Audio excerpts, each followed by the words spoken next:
Hello students, आज मैं अपनी इस वीडियो में इंटीग्रेशन का एनसीईआरटी की तरफ से 4 प्रॉब्लम्स समझाने की कोशिश करती हूँ।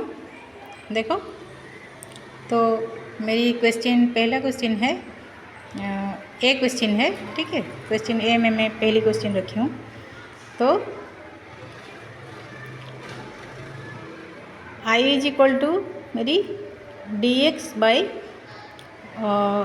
2 माइनस एक्स का होल स्क्वायर प्लस 1 का रूट ओवर, ठीक है। तो अभी हम यहाँ छोटा सा सब्सटीट्यूशन करते हैं। 2 minus x is equal to t, d T by D x is equal to -1। ये हम इक्वेशन ए और बी में रखे हैं। तो D T is equal to minus D x, equation C हो गया। तो I is equal to minus D T by root over of T square plus 1, ठीक है। ये इक्वेशन हमारा आई हो गया। तो अभी हम इक्वेशन डबल आई को जाएंगे। तो माइनस तो कांस्टेंट है -1, तो उसको बाहर ले आते हैं। D T by T square plus 1 का स्क्वायर रूट। तो इक्वेशन ट्रिपल आई को जाते हैं। देखो, तो यहाँ पे हम स्टैंडर्ड इंटीग्रल से आंसर पुट कर देंगे। स्टैंडर्ड इंटीग्रल से हमें पता है।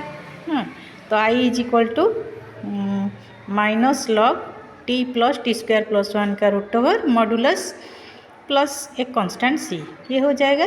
अभी फिर हम टी का actual value in terms of X जो है उसको डाल देंगे। I is equal to minus log modulus of 2 minus x plus 2 minus x का होल स्क्वायर प्लस 1 का जो रूट ओवर, वो हमारा आंसर में आ गया। तो अभी हम थोड़ा सा यहाँ पे अगर छोड़ देंगे तो भी हमें मार्क मिलेगा।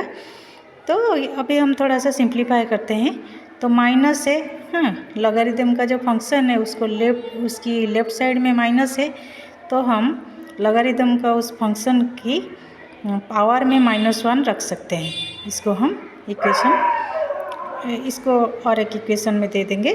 तो आई इज इक्वल टू हो गया modulus of 2 minus x plus root over of 2 minus x का होल स्क्वायर प्लस 1, ठीक है। तो जो पावर -1 हुआ तो वो उस फंक्शन का रेसिप्रोकल के रूप में हम लिख सकते हैं। तो log of 1 by 2 minus x plus 2 minus x का होल स्क्वायर प्लस 1 का रूट ओवर मॉडुलस, ठीक है, प्लस एक कांस्टेंट सी। तो मेरी फर्स्ट क्वेश्चन कंप्लीट हुई। तो नेक्स्ट क्वेश्चन को मैं जाती हूँ। देखो,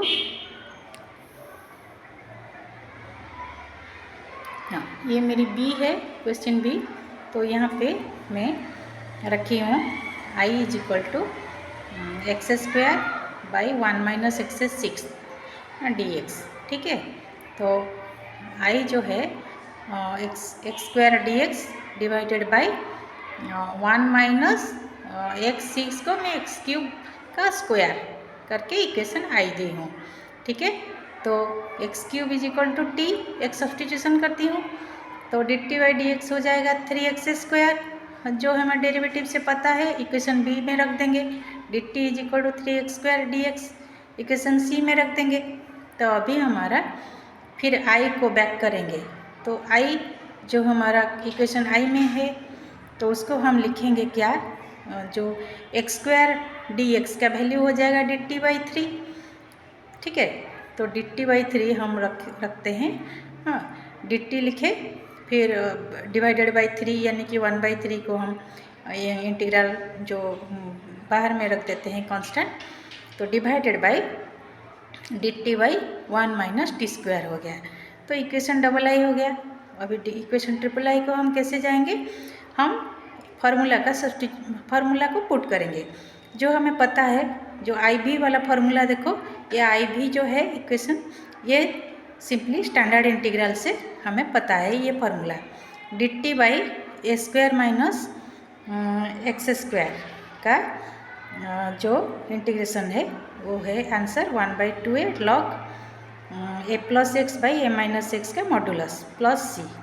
तो उसी को हम इक्वेशन ट्रिपल आई में यूज किए हैं। तो ये हो गया 1/3 × 1/2 log 1 plus T by 1 minus T का मॉडुलस प्लस एक कांस्टेंट सी। तो फाइनली इक्वेशन बी में हमारा आंसर आया है I is equal to 1/6 log 1 plus X cube. T का original value in terms of X है एक्स क्यूब, तो 1 plus X cube by 1 minus X cube modulus plus C. ठीक है, तो ये मेरी सेकेंड क्वेश्चन कंप्लीट हुई। तो मैं अभी मेरी थर्ड क्वेश्चन को जाती हूँ। ठीक है, तो थर्ड क्वेश्चन मेरी देखो, थर्ड क्वेश्चन में मेरी इक्वेशन सी में मेरी क्वेश्चन सी में मेरी है, तो I is equal to D x by x minus 1 into X minus 2 का रूट ओवर। तो I is equal to 1 by X square minus 2x minus x plus 2। Denominator में जो था एक्स माइनस 1 और एक्स माइनस 2 को हम multiply करके equation आई दे दिए। इक्वेशन डबल आई में देखो, तो 1 बाई, तो इसको सिंप्लीफाई करके x square minus 3x plus 2 का रूट ओवर करके डबल आई दे दिए। इक्वेशन ट्रिपल आई में देखो, I is equal to 1 by square root of X square minus 3x को हम 2 इंटू 3/2 इंटू एक्स लिखते हैं, प्लस 3/2 का होल स्क्वायर माइनस 3/2 का होल स्क्वायर कर देंगे। जानबूझ के कर रहे हैं ताकि ये हमको a माइनस बी का होल स्क्वायर फॉर्म में फंक्शन मिल जाएगा। फिर लास्ट को प्लस 2 था वो हम रख देंगे, फिर हम इसको सिंप्लीफाई फिर से करेंगे। तो ये हो गया।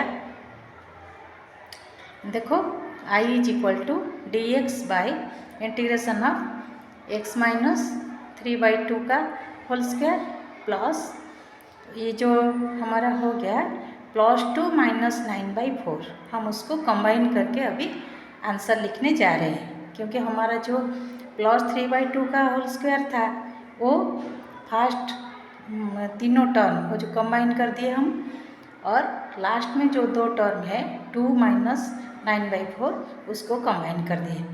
तो इक्वेशन आई भी आ गया। तो अभी इक्वेशन बी को हम जाएंगे। इक्वेशन बी में हम उसी 2 माइनस 9/4 का सिंप्लीफाइड वैल्यू यानी कि -1/4 पुट करके लिख दिए। बाकी जो था इक्वेशन आई बी में वो सेम है।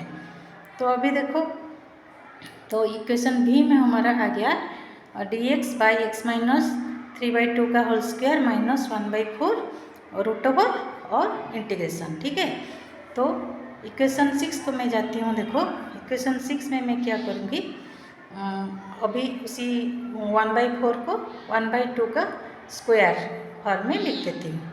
ठीक है, तो नेक्स्ट में इसको आंसर लिखने से पहले मुझे एक सब्सटीट्यूशन करना पड़ेगा। x माइनस 3/2 को u सब्सटीट्यूट करती हूँ, इक्वेशन ए दे देती हूँ d u by D x is equal to 1। ठीक है, इसको इक्वेशन बी दे देती हूँ d u is equal to D x, equation C हो गया। अभी मैं फिर बैक करती हूँ इक्वेशन बी आई को, यानी कि 6th इक्वेशन जो था हमारा आई जो integral is equal to d u by square root of u square minus 1/2 का whole square integration I is equal to log. ठीक है, तो modulus of u plus u square minus 1/2 का square का रूट ओवर। ये जो हमारा answer आया, अभी ये स्टैंडर्ड इंटीग्रल से मैं फार्मूला पुट कर दी। ठीक है, तो प्लस से कांस्टेंट, फिर हम u को ऐसे छोड़ नहीं सकते। u का actual value in terms of x है x माइनस 3/2, उसको हम नेक्स्ट स्टेप यानी कि इक्वेशन 9 में पुट कर देंगे। ठीक है, देखो इक्वेशन 9 में हम पुट कर देते हैं I is equal to log modulus of x minus 3/2 plus root over of x minus 3/2 का स्क्वायर माइनस 1/2 का स्क्वायर क्या रूट ओवर जो मॉडुलस तो है तो प्लस सी। ठीक है, तो इसको और थोड़ा सिंप्लीफाई करके भी आंसर लास्ट को इक्वेशन 10 यानी कि x दे सकते हो।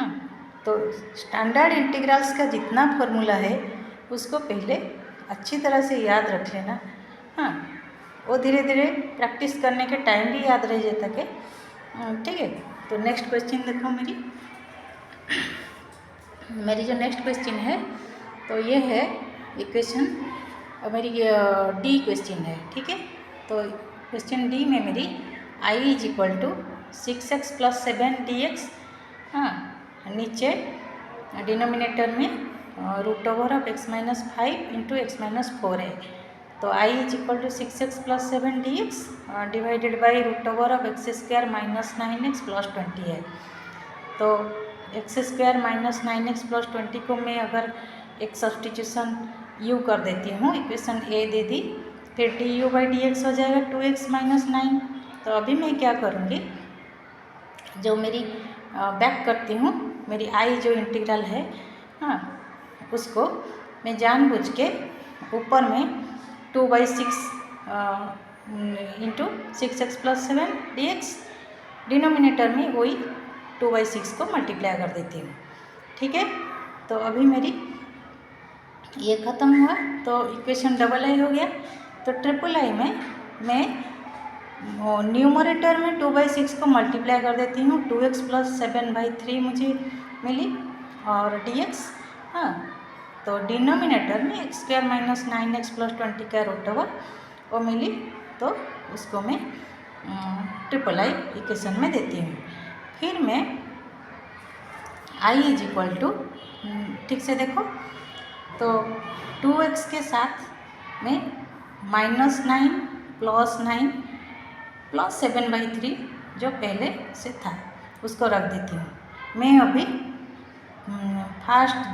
पहला दो जो 2x - 9 उसको कंबाइन करके रखूँगी, फिर 9 + 7/3 को कंबाइन करके रखूँगी। 2x - 9 जो है उसको मैं जानबूझ के इस फॉर्म के लाई हूँ और -9 + 9 करके इस तरह की हूँ। ठीक है, तो अभी मेरी 2x - 9, ठीक है, न्यूमरेटर में हो गया ब्रैकेट के अंदर, और 9 + 7/3 जो एडिशन होके हो गया 34/3। ठीक है, उसको हम ब्रैकेट कंप्लीट करके, हाँ, कॉन्स्टेंट एक 3 मल्टीप्लाई होके रहा है, और डिनोमिनेटर में जो था x² - 9x + 20 वो हो गया। तो ठीक है, तो ये मेरी इक्वेशन है, हाँ, I भी। हाँ, अभी मैं नेक्स्ट स्टेप को फिर जाती हूँ कि I इज इक्वल टू मेरी हो जाएगा एक कांस्टेंट 3, हाँ, ब्रैकेट के अंदर 2x - 9 dx और √x² - 9x + 20। ठीक है, अभी मैं इस तरह लिखती, फिर बाकी जो मेरी 34/3 dx है उसको मैं अलग से लिखूँगी और एक इंटीग्रल में। हाँ, तो √, डिनोमिनेटर में जो था उसी को मैं थोड़ा अलग फॉर्म में लिखूँगी। कैसे? उसको मैं a - b का होल स्क्वायर फॉर्म में लाने की कोशिश कर रही हूँ। तो देखो मैं क्या की, x² - 2 × 9/2 × x कर दी, प्लस 9/2 का होल स्क्वायर जो हो जाएगा 81/4, उसको माइनस भी करना पड़ेगा क्योंकि मैं तो ये अपने मन से लिखी हूँ ना, तो पहले से तो नहीं था। तो 81/4 - 81/4 + 20 जो पहले से था, तो इसको मैं इक्वेशन भी दे दी। फिर नेक्स्ट स्टेप में देखो, तो पहला जो है, पहली x² - 9x + 20 = इसको हम u ले जाएंगे। u तो पहले से ही हम ली थी। हाँ, पहले देखो, वो पहले से ही हम इक्वेशन ए में हम लोगों ने ये ली थी, और इक्वेशन बी में आ गया था du/dx = 2x - 9। उसी को हम सिर्फ रिपीट कर रहे हैं यहाँ पहला इंटीग्रल को सॉल्व करने के लिए। तो ये हो गया। तो सेकंड में देखो, तो हम पहला इंटीग्रल में हम लिख देंगे 3 du/u का √, प्लस सेकेंड वाला इंटीग्रल को सॉल्व करने के लिए 34/3 को हम बाहर ले आए, और इंटीग्रेशन dx डिवाइडेड बाई नीचे हो गया x - 9/2 का होल स्क्वायर प्लस -1/4। ठीक है, तो इसको हम इक्वेशन 6 दे देते हैं। हाँ, तो सेकेंड वाला जो है उसको हम सॉल्व करने के लिए हम और एक सब्सटीट्यूशन करते हैं, x minus 9/2 is equal to टी, dt/dx हो जाएगा 1। तो हमारा पहला वाला, फिर हम इंटीग्रल i का वैल्यू निकालते हैं 3, हाँ, u टू द पावर -1/2 + 1, ये हमारा पावर रूल से है इंटीग्रेशन का, और डिनोमिनेटर में हो जाएगा -1/2 + 1, हाँ, प्लस 34/3 dt बाई √t² -1/4, ठीक है। -1/4 जो है, 1/4 को हम 1/2 का स्क्वायर में लिख देते हैं, तो ये हमारा इक्वेशन 6 हो गया, ठीक है। 6 नहीं, ये हमारा इक्वेशन 7 तक आ गया, ठीक है। तो नेक्स्ट हम लोग नेक्स्ट देखो, हमारा i जो है वो हो गया, u का actual value in terms of x हम पुट कर देंगे और कुछ नहीं, हाँ। u का actual value in terms of x है x² - 9x + 20, उसको हम पुट कर दिए, और उसका पावर में हो गया 1/2, कोएफिशिएंट तो 6 है, हाँ, क्योंकि ऊपर में 3, न्यूमरेटर में 3 था, डिनोमिनेटर में 1/2 है, हाँ। नेक्स्ट देखो 34/3 प्लस ये सेकेंड वाला इंटीग्रल का सिंप्लीफाइड वैल्यू है, तो logarithm of modulus t + t² - 1/4 का √, हाँ। तो प्लस c, हम फिर t का actual value in terms of x जो है x - 9/2, उसको हम पुट कर देंगे, फिर लिखेंगे आंसर, ठीक है। तो ये मेरी वीडियो कंप्लीट हुई, और आज के लिए मेरी ये वीडियो ख़त्म हुई। तो नेक्स्ट वीडियो हम फिर से इसमें प्रॉब्लम सॉल्व करेंगे, तब तक के लिए गुड बाय।